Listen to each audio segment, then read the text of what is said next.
Gak ngeri ya. Hoan sih. Bersiaplah di semua. Siapakah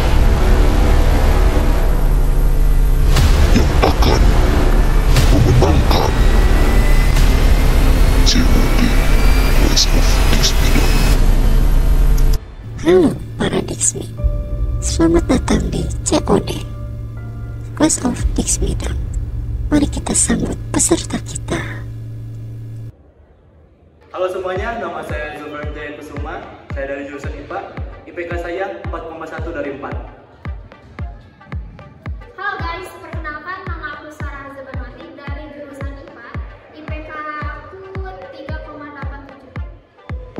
Hai guys, nama saya Dea Nusantara dari jurusan IPA. IPK saya 4,4 dari 4. Halo guys, perkenalkan nama saya Alina Syabana. Saya dari jurusan IPA. IPK saya 3,93 dari 4.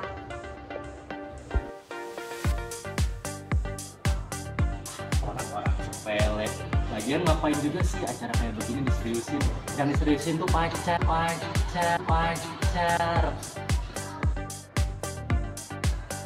Aku sih pede ya bisa menangin lomba kali ini.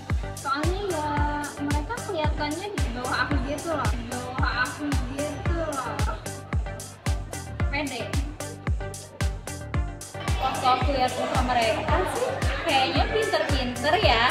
Dan aku agak ngeri sih liatnya. Ya aman aja, aku yakin aku juga bisa. Nggak masuk acara ini rasanya kayak biasa aja sih. Soalnya gampang banget. Pada lomba kali ini, kalian perlu menjawab soal yang saya berikan dan menjawab dengan mengambil bel pada hitungan ketiga secara berebutan.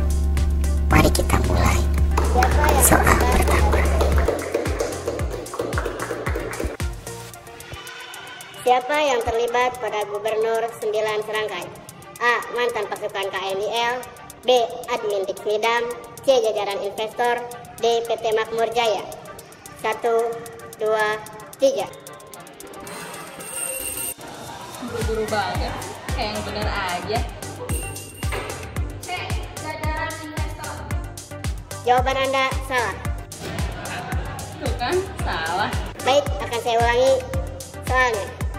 Siapa yang terlibat pada Gubernur 9 Serangkai? A. Mantan pasukan KNIL. B. Admin Dixmedam. C. Jajaran investor. D. PT Makmur Jaya. A.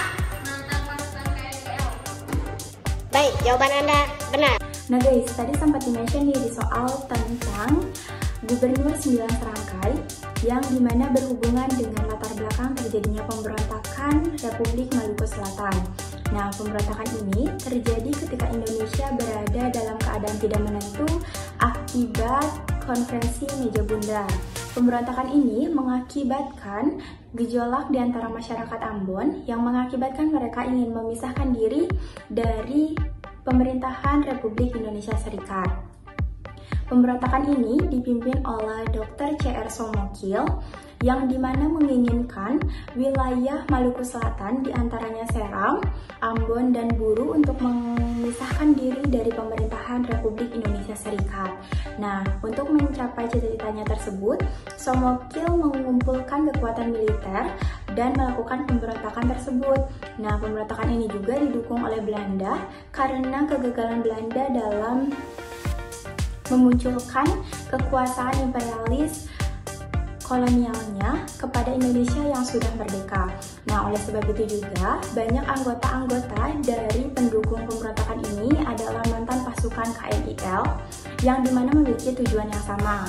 Nah, selain dari latar belakang yang tadi, latar belakang terjadi pemberontakan ini juga karena ketidakmerataan pembangunan antara wilayah Jawa dan juga wilayah Maluku Selatan atau negara Indonesia Timur, ditambah keinginan pemerintah pusat untuk menggabungkan negara Indonesia bagian timur ke dalam pemerintahan Republik Indonesia, menimbulkan gejolak politik di antara masyarakat yang mendukung sekali pemberontakan ini. Nah, jadi itu guys adalah latar belakang terjadinya pemberontakan Republik Maluku Selatan.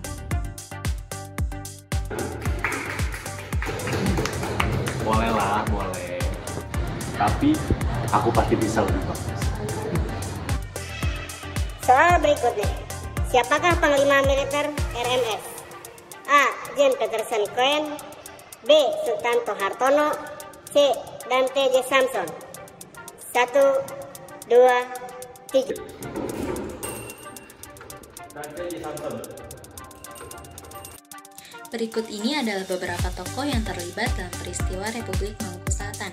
Yang pertama, Johannes Alvarez Manusaman sebagai tokoh yang menggagas terbentuknya RMS. Yang kedua, Johannes Hermanus Manohutu sebagai tokoh proklamasi RMS. Yang ketiga, Dr. Christian Robert Stephen Soumokil sebagai pemimpin pemberontakan RMS. Yang keempat, dan C. Jacob Samson sebagai Panglima Militer RMS.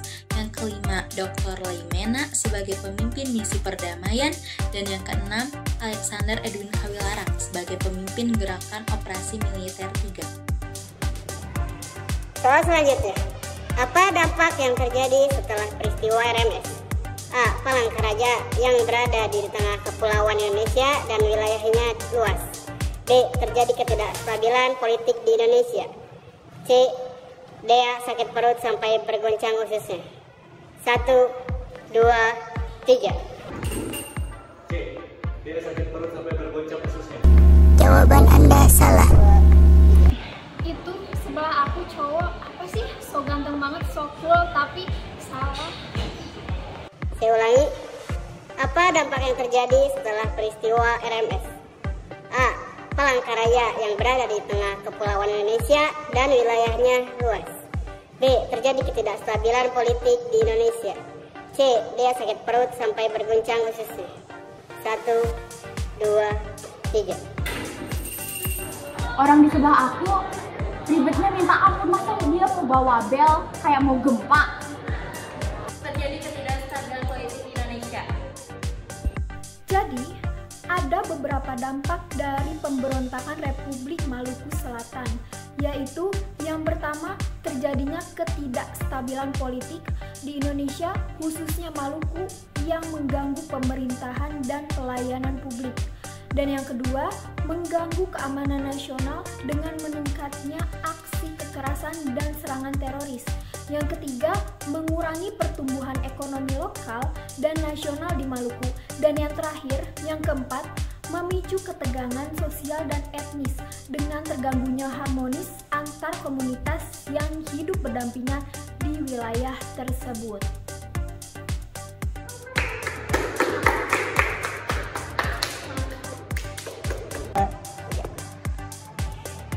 Baik, soal berikutnya. Kelebihan pasukan KNIL RMS adalah A. Memiliki kualifikasi sebagai pasukan komando. B. Memiliki dekengan. C. Memiliki mortal combat. 1, 2, 3. A. Memiliki kualifikasi pasukan komando. Jawaban Anda benar. Berikut penyelesaian pasukan KNIL RMS. Pasukan KNIL RMS adalah mereka memiliki kualifikasi sebagai pasukan komando. Konsentrasi kekuatan mereka berada di Pulau Ambon dengan medan perbentengan alam yang kokoh. Bekas benteng pertahanan Jepang juga dimanfaatkan oleh pasukan RMS. Oleh karena medan yang berat ini, selama peristiwa perebutan Pulau Ambon oleh TNI, terjadi pertempuran frontal dan dahsyat dengan saling bertahan dan menyerang. Meski kota Ambon sebagai ibu kota RMS berhasil direbut dan di pemberontakan ini akhirnya ditumpas. Namun TNI kehilangan komandan Letnan Kolonel Slamet Riyadi dan Letnan Kolonel Sudiarto yang gugur tertembak. Sumokoli sendiri awalnya berhasil melarikan diri ke Pulau Seram, namun ia akhirnya ditangkap tahun 1963 dan dijatuhi hukuman mati. Soal terakhir, kapankah proklamasi Republik Maluku Selatan dilaksanakan? A. 30 September 1965. B. 25 April 1950. C. 11, 12, 13 Zulhijjah. 1, 2, 3. Jawabannya 25 April 1950. Jawaban Anda benar. Pada 13 April 1950, Dr. Sumokil mengadakan rapat dengan berbagai pihak di Ambon. 10 hari kemudian, pada tanggal 23 April 1950, Dr. Sumokil mengadakan rapat rahasia di Tulehu. Dari hasil rapat tersebut, lahirlah gagasan untuk mendirikan Republik Maluku Selatan. Pada tanggal 25 April 1950, tepatnya 2 hari setelah rapat tersebut, diadakanlah proklamasi pendirian Republik Maluku Selatan oleh pihak pemerintah Republik Maluku Selatan, yaitu Johannes Hermanus Manuhutu, dan diresmikannya juga Dr. Sumokil sebagai presiden dari RMS.